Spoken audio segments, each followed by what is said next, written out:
आज से लगभग 11:30 महीना पहले 4 और 5 अप्रैल की 2023 की रात्रि में खरथाराम पुत्र देवाराम व्यक्ति था। उसके साथ में किसी ने मारपीट कर दिया। घर में खून के निशान मिले थे और उस दिन से वो लापता है। घर से आधा किलोमीटर दूर तक खून के जगह जगह पर दबे थे। आंगन में खून का निशान था। वहाँ से उसकी पत्नी के ऊपर आरोप लगा हुआ था कि उसको सबूत नष्ट करने का प्रयास किया था। खून को उखड़ के बाहर कचरे पर भी डाला था। कपड़ों के ऊपर भी खून था और उसके पूरे प्रयास किए उन्होंने ढूंढने में, कहीं पर उसका अता पता नहीं लगा था। पहले उनकी सदर थाने के अंदर MPR दर्ज थी। उसके बाद 12 अप्रैल 2023 को FIR दर्ज अपहरण की और मारपीट की दर्ज हुआ था। पुलिस ने इश्तिहार छपा करके इधर उधर कहीं प्रसारित किया था। उसमें कहा था कि वो लड़का लापता है और परिजनों का आरोप है कि उसकी हत्या हो गई है। पुलिस ने आज दिन तक 11.5 महीना बीतने के बाद भी आज दिन तक खुलासा नहीं कर पाई। जब अगर कोई जेब कतरा होता है, अगर उसमें जेब से अगर कोई पर्स भी अगर चोरी कर लेता है, पुलिस ठान लेती है तो उसको कहीं से भी ढूंढ कर आती है चोर को। लेकिन एक आदमी गायब है 11.5 महीने से। एक उनके परिवार गरीब परिस्थिति, उसके पिताजी है वो गुजरात से दवाइयाँ ला करके चलते हैं, उनकी माताजी है वो रोती है, घर पे उनके घर में खाना तक नहीं पकता है, अड़ोस पड़ोस वाले जाके उनको खाना खिलाते हैं।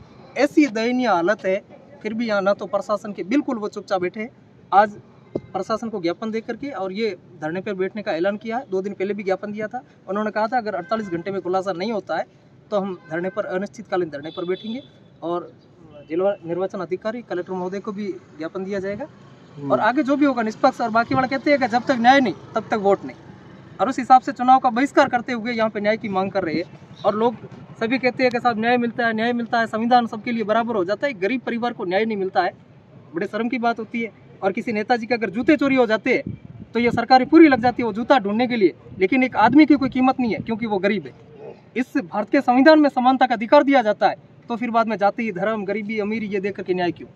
इसलिए आज SP साहब से मिले थे। SP साहब ने भी कहा है कि हम अगली 8-9 तारीख तक खुलासा कर देंगे। अभी तक चुनाव है इसलिए अभी आप धरने पर ना बैठे, ये एक संवैधानिक तरीका है। धरने पर बैठे हैं, उसके बाद में जो भी होगा खुलासा होगा उसके बाद में उठ के चले जाएंगे। ऐसे तो है नहीं कि बाहुबली है ये तोड़ फोड़ कर देंगे या रास्ता जाम कर देंगे। ये भारत के नागरिक है, एक गरीब परिवार है, ये अपने खुद की जाकर के पीड़ा लेकर के बैठे हैं। बाकी इस 50 डिग्री टेम्परेचर के अंदर घर छोड़ करके बाहर नहीं आना चाहता है। किसी के पास में कोई शौक नहीं होता है, ये भी घर पे बैठ सकती है, आराम से बच्चों के साथ में रहना चाहती है। लेकिन ये कहते हैं साहब जैसा भी हो, अगर वो गायब है, जिंदा या मुर्दा जैसे भी होगा, हमारे पास खुलासा कर दो ताकि हमें पता चले कि इस परिवार सिर्फ न्याय की भीख मांग रहा है। हम सिर्फ एक मानवता के नाते इनकी मदद करने के लिए साथ में आए। हम चाहते हैं कि इनको न्याय मिले। ठीक है सर, थैंक यू।